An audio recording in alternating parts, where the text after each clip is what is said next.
सम्मानित लेकर पधारे।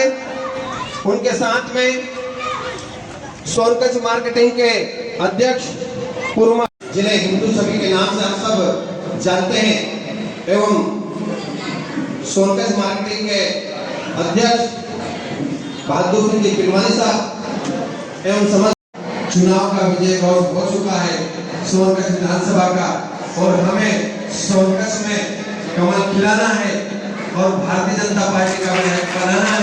तो एक बार आप सब अपना समर्थन से स्वागत का अभिवादन करें।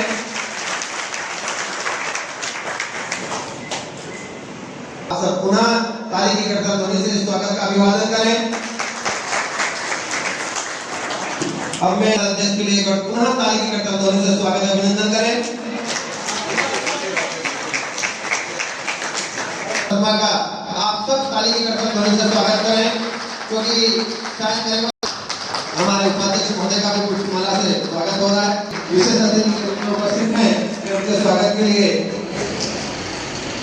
उनका स्वागत अभिनंदन करें।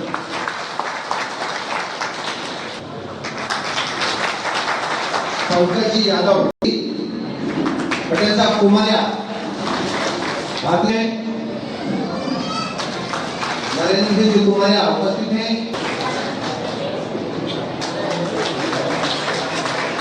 नहीं कर रहे हैं, आप ताली की करता ध्वनि से इनका स्वागत अभिनंदन करें। अब हमारे बीच में बहादुर सिंह जी मुकुका खुबड़ा, नरेंद्र सिंह जी सुंदर, माननीय सांसद महोदय से मिला है। आदरणीय नरेंद्र भाई मोदी जी की सरकार के 9 वर्ष पूर्ण होने के उपलक्ष्य में महाजन संपर्क अभियान के तहत कृषक नव मतदाता एवं लाभार्थी सम्मेलन में हमारे बीच में मुख्य अतिथि के रूप में देवास शाजापुर के लोकप्रिय ऊर्जावान एवं हिंदू हृदय सम्राट आदरणीय बड़े भाई साहब सांसद जी महेंद्र सिंह जी सोलंकी, विशेष अतिथि के रूप में सोनकच्छ मार्केटिंग के अध्यक्ष आदरणीय पिलवानी जी, सोनकच्छ मार्केटिंग के उपाध्यक्ष बल बहादुर सिंह जी छायमेला, इस नगर परिषद पीपलगावा की अध्यक्षता लोकप्रिय बहन कविता शर्मा,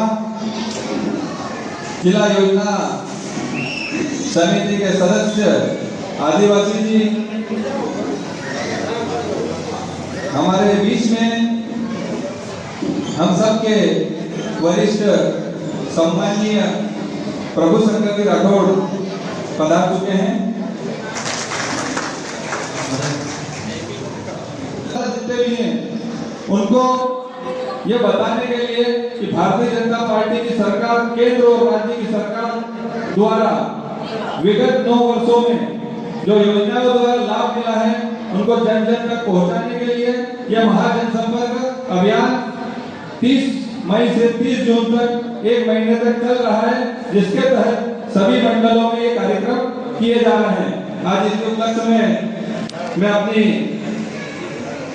ये बातें बोलकर अपनी वाणी को विराम देता हूँ। जय हिंद, जय भारत। हमारे लोकप्रिय सांसद महेंद्र सिंह सोलंकी जी, मार्केटिंग अध्यक्ष और मेरे मार्गदर्शक श्री बहादुर सिंह पिलवानी जी, मंडल अध्यक्ष श्री हरेंद्र सिंह सेंधव जी एवं मंच पर उपस्थित समस्त सम्मानीय अतिथिगण, आप सभी का मैं नगर परिषद पीपलगावा की ओर से हार्दिक स्वागत, वंदन, अभिनंदन करती हूँ। जैसा कि आप सभी जानते हैं, माननीय मुख्यमंत्री जी ने 9 वर्ष पूर्ण होने के उपलक्ष्य में हमारे यहाँ उपस्थित हैं। माननीय मुख्यमंत्री जी ने गरीबों को आगे बढ़ाने, गरीबों के कल्याण के लिए काम किए हैं। उन्होंने हर वर्ग, युवा, महिला, किसान, हर वर्ग को ध्यान में रखते हुए योजनाएं बनाई हैं और उसने भी विशेषकर महिलाओं के लिए योजनाएं बनाई हैं। उसका उदाहरण मैं आपके सामने हूँ और मैं नगर परिषद अध्यक्ष हूँ और मैं आपका प्रतिनिधित्व कर रही हूँ। माननीय मुख्यमंत्री जी महिलाओं के लिए लाडली बहना योजना, लाडली लक्ष्मी योजना, सुकन्या समृद्धि योजना, स्व सहायता समूह के माध्यम से महिलाओं को सशक्त और मजबूत किया है और महिलाओं के जीवन में उजाला किया है। माननीय प्रधानमंत्री श्री नरेंद्र मोदी जी हमको वैश्विक स्तर पर रिप्रेजेंट कर रहे हैं और विदेशों में हमारा सम्मान बढ़ा रहे हैं। तो माननीय मुख्यमंत्री की ओर ले जा रहे हैं। यहाँ पर उपस्थित समस्त व्यक्ति, ऐसा कोई व्यक्ति नहीं है जिसको भारतीय जनता पार्टी की योजना का लाभ न मिला हो। तो मैं आप सभी से निवेदन करती हूँ कि कांग्रेस की बातों में ना आए और भाजपा सरकार को एक बार फिर लाने में अपना सहयोग प्रदान करें।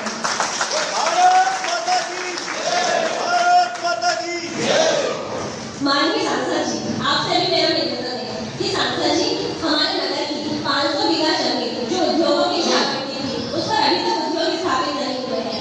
तो मैं आपसे निवेदन करती हूँ कि आप उद्योग मंत्री से वार्तालाप करके हमारे नगर में उद्योग स्थापित करें, जिससे हमारे नगर के युवा और आसपास के युवाओं को रोजगार मिलेगा। और माननीय सांसद जी, एक और मेरा आग्रह है आपसे कि हमारा नगर विपुलगढ़ प्राचीन काल से देवी देवताओं की अधिक मंदिर होने से इसे काशी की छोटी काशी कहा जाता था। तो हम सभी नगर परिषद सदस्यों द्वारा प्रस्ताव पारित करके एक हमारी ऐसी मंशा है कि हमारे नगर का नाम छोटी काशी रखा जाए, तो उसका भी आप प्रस्ताव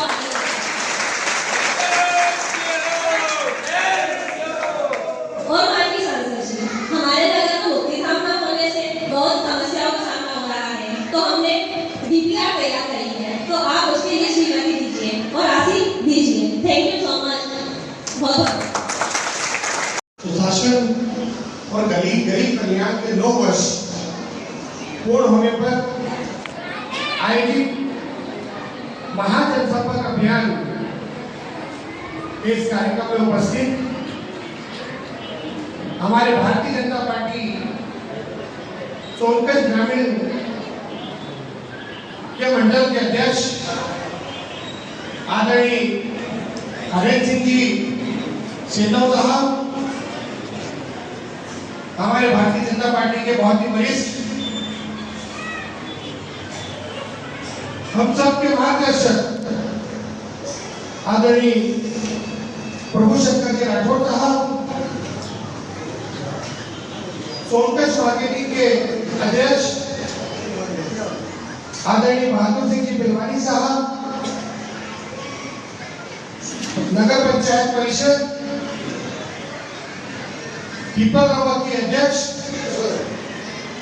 आदरणीय कविता शर्मा जी,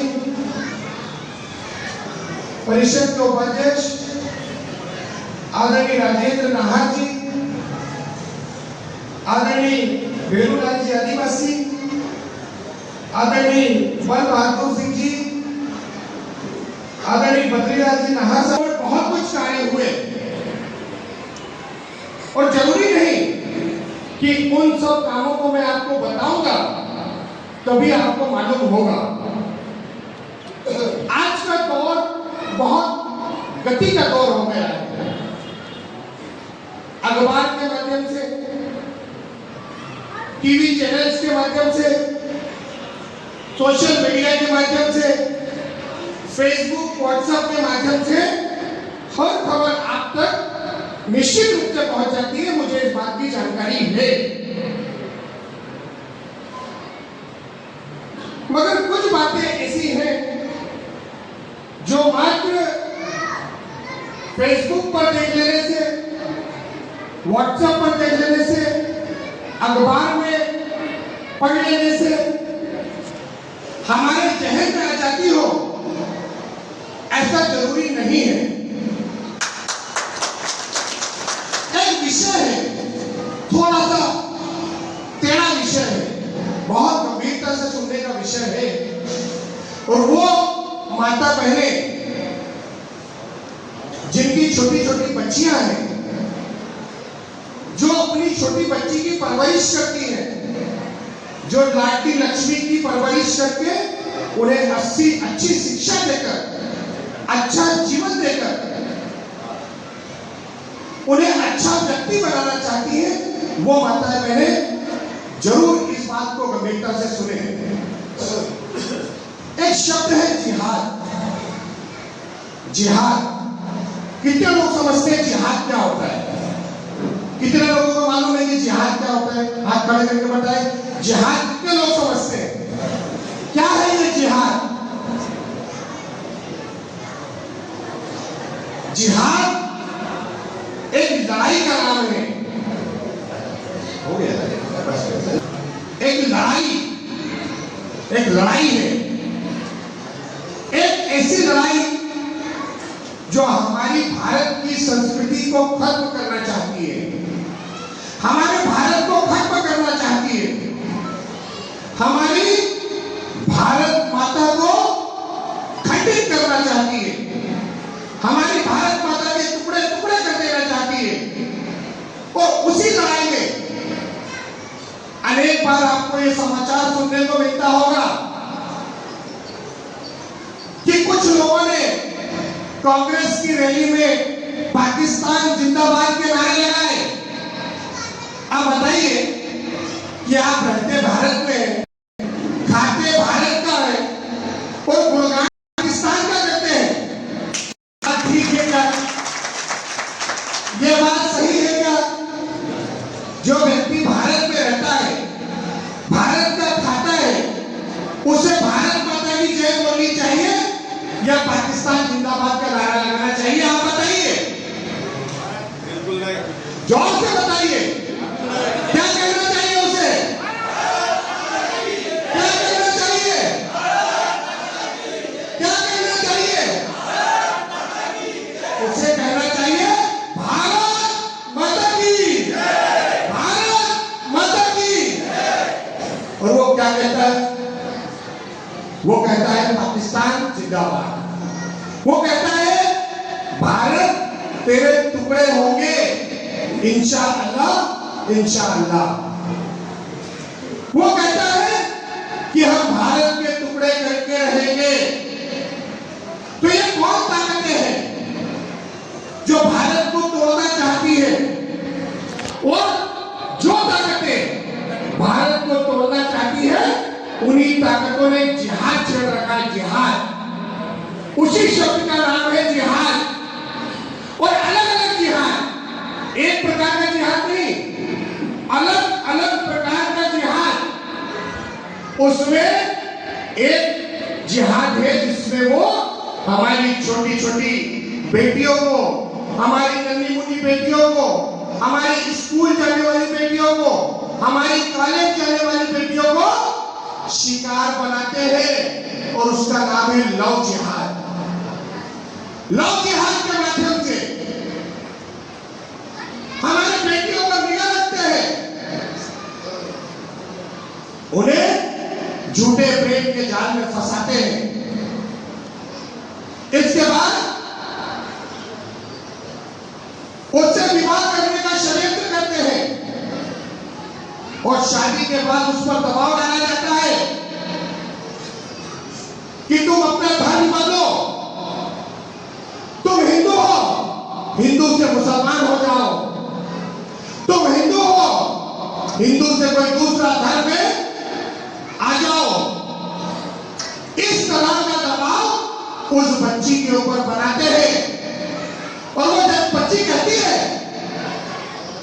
कि मैंने अपने घर में अपनी माता जी को गुड़ी पड़वा पर गुड़ी की पूजा करते हुए देखा है, मैंने अपने घर में अपनी माता जी को भाई दूज के दिन भाई को तिलक लगाते हुए देखा है, मैंने अपनी माता को अपने घर में हरतालिका तीज की पूजा करके शिव पार्वती के विवाह की कथा सुनते हुए देखा है, मैंने अपने घर में अपने तिलवा चौथ के दिन अपनी माता जी को उपवास व्रत रखते हुए देखा है, मैंने अपनी माता को अपने घर में ऋषि पंचमी का उपवास करते हुए देखा है, मैंने अपने घर में अपनी माता को हल के दिन हल की पूजा करते हुए देखा है, और मैंने अपने घर में शीतला सप्तमी के दिन अपनी माता जी को बासी खाना बनाकर बासी खाने के साथ शीतला माता की पूजा और साथ ही बरगद की पूजा करते हुए देखा है।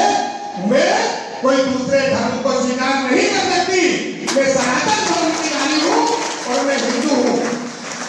तो उसके विरुद्ध वो जिहादी अलग अलग प्रकार के उपाय इस्तेमाल करते हैं, उसे मारते हैं, उसे पीटते हैं, उसके विरुद्ध अत्याचार करते हैं।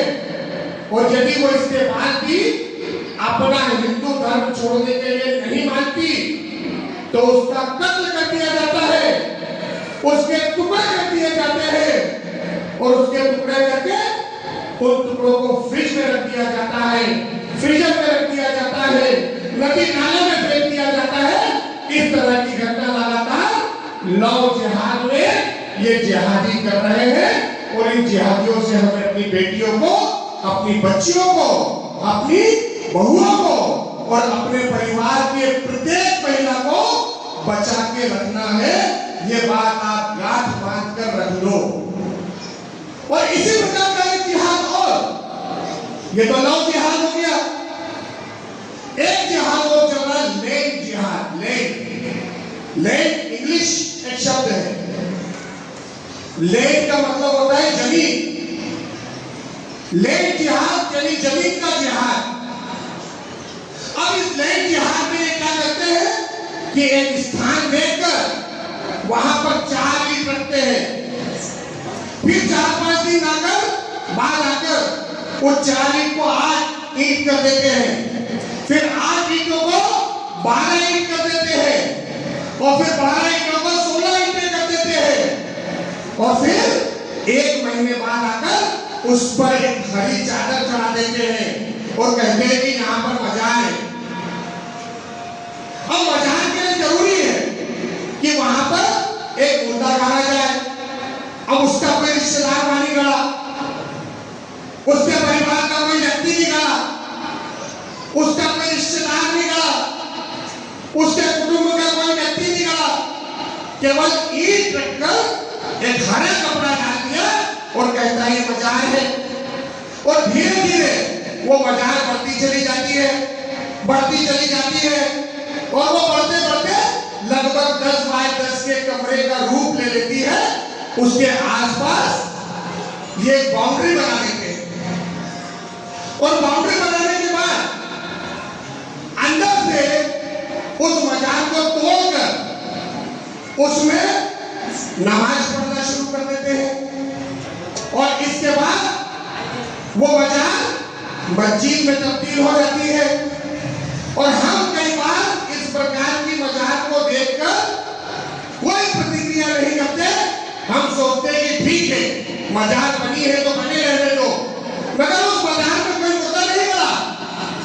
उस मजार को केवल ईंट रखकर एक शरीयत के तहत, लैंड जिहाद के तहत मजार बनाया गया है और इसके बाद उस जमीन पर चुपचाप से कब्जा कर लिया जाता है। इस तरह की स्थिति हमारे लोकसभा क्षेत्र में भी चल रही थी, जिसके संबंध में मैंने प्रशासन से बात किया। और कल की बात है, शाहजहांपुर का जो मक्सी टोल नाका है, उसके पहले भी इस प्रकार की जमीन पर कब्जा करने की कोशिश कुछ जिहादियों ने की थी।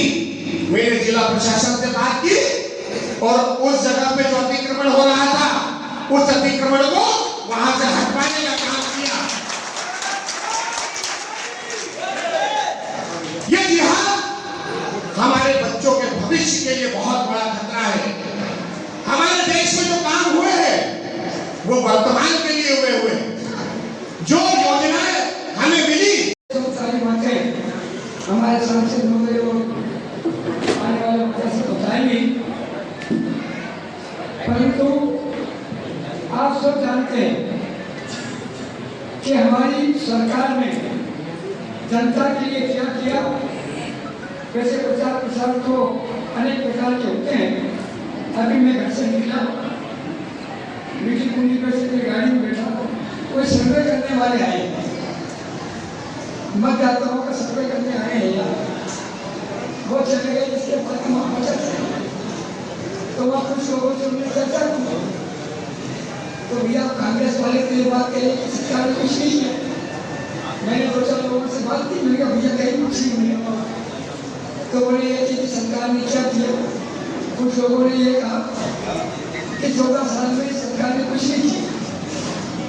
अगर ये बात वो कहते हैं तो क्या जनता को नहीं दिखती है?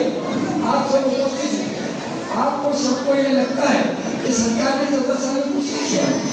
तो भैया कांग्रेस वाले लोग की बात करेंगे, परंतु भारतीय जनता पार्टी की सरकार ने जो काम प्रदेश में और देश में किया है वो आज तक की कोई भी सरकार ने इतना काम नहीं किया है। ये सब आप जानते हैं कि कोई मैं झूठी बात नहीं कहता।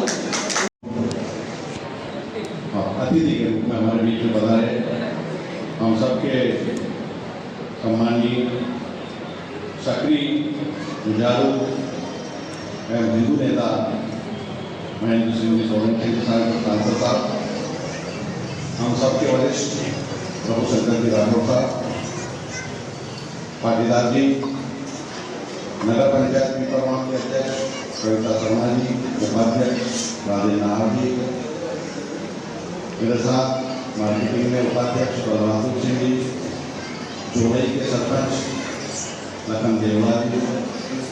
आज हितग्राही सम्मेलन में सबसे पहले महिलाओं की बात कर लेते हैं, जिन्हें लाडली बहना के नाम से 1000 रुपये दिए हैं।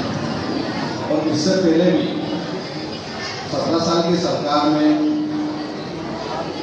महिलाओं को भारतीय जनता पार्टी की सरकार ने बहुत कुछ दिया है।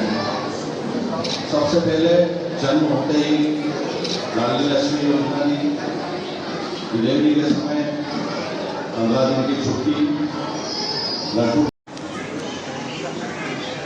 उसके बाद हमारे पूर्व मंडल अध्यक्ष बहादुर सिंह जी पिलवानी साहब, पूर्व सरपंच साहब हमारे प्रभु शंकर जी राठौर साहब, फेरूलाल जी ठाकुर साहब, मुकेश जी पार्षद, नगर परिषद द्वारा किया जा रहा है।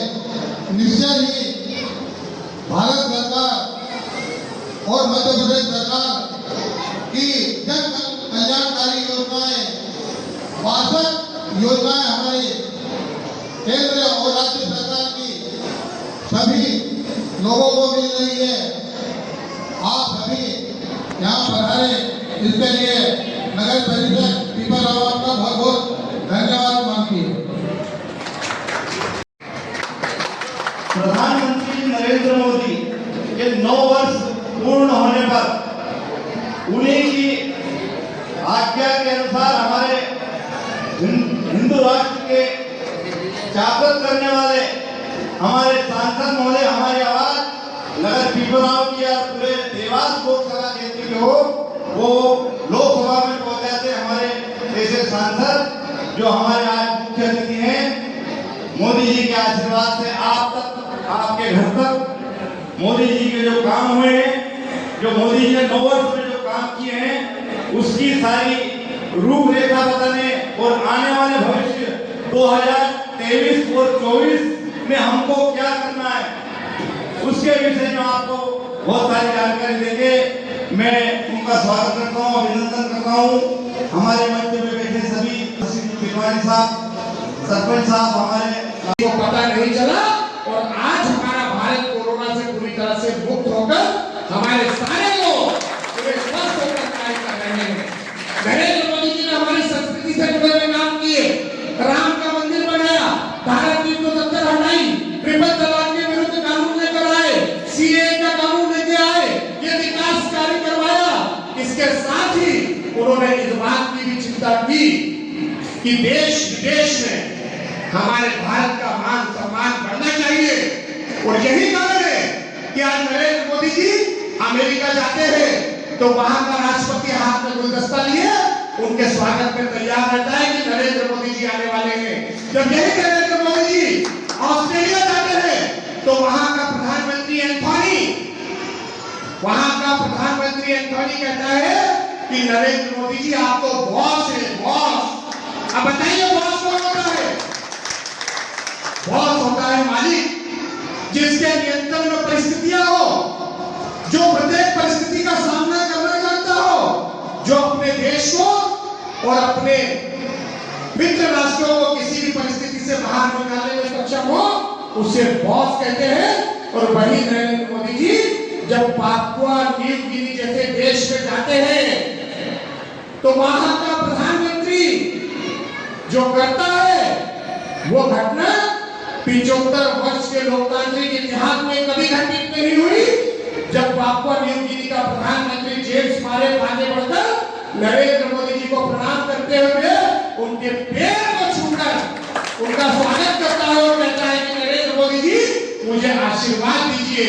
आप बताइए, कोई बाहर के देश का प्रधानमंत्री हमारे देश के प्रधानमंत्री के पैर छूता हो, ऐसी तस्वीर आपने इतिहास में कभी देखी है? इस प्रकार की तस्वीर न तो आपने पहले कभी देखी है और ना ही आप नरेंद्र मोदी जी की तस्वीर के बाद किसी व्यक्ति की तस्वीर इस तरह की देखेंगे। ये प्रभाव नरेंद्र मोदी जी का रहा और नरेंद्र मोदी जी का जो विश्व में आज प्रभाव बना है वो केवल भारत के प्रधानमंत्री का नहीं बल्कि विश्व के नंबर 1 नेता का प्रभाव बना है। नरेंद्र मोदी जी अब केवल भारत के प्रधानमंत्री नहीं बल्कि पूरे विश्व के नेता है, पूरे विश्व के नेता है। आपको वो घटना भी याद दिलाना चाहूंगा जब यूक्रेन और रूस का युद्ध हुआ और हमारे 23,000 विद्यार्थी 23,000 यूक्रेन में जो मेडिकल की पढ़ाई करने गए थे, मैनेजमेंट की पढ़ाई करने गए थे, इंजीनियरिंग की पढ़ाई करने गए थे, वो वहां पर फंस गए। नरेंद्र मोदी जी को जब ये बात पता चली तो उन्होंने रूस के राष्ट्रपति से बात किया, यूक्रेन के राष्ट्रपति से बात किया। रूस और यूक्रेन के राष्ट्रपति का दोनों का आपस में 36 का आंकड़ा, दोनों एक दूसरे के जान के दुश्मन, दोनों एक दूसरे को देखना नहीं चाहते, दोनों एक दूसरे के देश को खत्म कर देना चाहते थे। परंतु नरेंद्र मोदी जी ने जैसे ही अपनी बात रखी, दोनों ने नरेंद्र मोदी जी को एक पद से कहा कि यदि भारत का कोई विद्यार्थी अपने हाथ में तिरंगा झंडा लेकर भारत माता की जय का जयकार करता हुआ निकलेगा तो दोनों तरफ से युद्ध विराम हो जाएगा, दोनों तरफ से गोलीबारी बंद हो जाएगी, दोनों तरफ से मिसाइलें चलना बंद हो जाएगी और भारत का व्यक्ति सुरक्षित भारत पहुंच जाएगा। और हुआ भी ऐसा ही कि नरेंद्र मोदी जी के नेतृत्व और मार्गदर्शन में 23,000 विद्यार्थी सुरक्षित अपने भारत पहुंचे। और इसमें मुझे कोई अतिशयोक्तिपूर्ण बात नहीं लगती कि यह तो होना ही था। भाई नरेंद्र मोदी जी जब हमारे देश के प्रधानमंत्री हैं तो हमारे देश का कोई भी व्यक्ति वो भारत में रहता है या भारत के बाहर रहता है वो असुरक्षित कैसे हो सकता था। इसलिए नरेंद्र मोदी जी के नेतृत्व में वो बच्चे भारत सुरक्षित आए। परंतु जो बच्चे पाकिस्तान गए उन्होंने पाकिस्तान की मीडिया के सामने बयान दिया कि यदि भारत के प्रधानमंत्री नरेंद्र मोदी जी नहीं होते तो हम लोग पाकिस्तान सुरक्षित नहीं आ पाते, क्योंकि पाकिस्तान के छात्रों, पाकिस्तान के विद्यार्थियों ने भी अपने हाथ में तिरंगा झंडा लेकर भारत माता की जय, भारत माता की जय, भारत माता की जय का उद्घोष किया और अपने देश तक पहुंच गए। और देश में पहुंचने के बाद उन्होंने नरेंद्र मोदी जी की बहुत तारीफ की। आप बताइए कि नरेंद्र मोदी जी भारत के नेता है कि विश्व के नेता है? विश्व के नेता है। और जो विश्व का नेता होगा उसे प्रधानमंत्री पद की कोई आवश्यकता नहीं। नरेंद्र मोदी जी को किसी प्रधानमंत्री पद की आवश्यकता नहीं है। नरेंद्र मोदी जी का व्यक्तित्व अब प्रधानमंत्री पद के बहुत ऊपर चला गया है। लेकिन इस बात का आप लोगों को ध्यान रखना है कि इस देश को नरेंद्र मोदी जी की बहुत आवश्यकता है, क्योंकि इस देश में जो नकारात्मक ताकतें हैं जो इस देश को तोड़ना चाहती है, उन्हें यदि कोई सबक सिखा सकता है तो वो है हमारे देश के प्रधानमंत्री आदरणीय नरेंद्र मोदी जी। तो नरेंद्र मोदी जी को समर्थन देने के लिए दोनों हाथ ऊपर कीजिए और बोलिए भारत माता की, भारत माता की, भारत माता की। बहुत बहुत धन्यवाद। भारत माता की जय। राठौर साहब और आदिवासी राठौर साहब, मंडल अध्यक्ष जी और सभी मंचासीन अतिथि महोदय और यहाँ पर पधारी हुई लाडली बहनें और माताएं एवं नगर से पधारे हुए सभी और बाहर से पधारे हुए भी सभी भारतीय जनता पार्टी के ज्येष्ठ कार्यकर्ता बंधु और पत्रकार महोदय, आप सब यहाँ आए और आपने इस कार्यक्रम को सफल बनाया।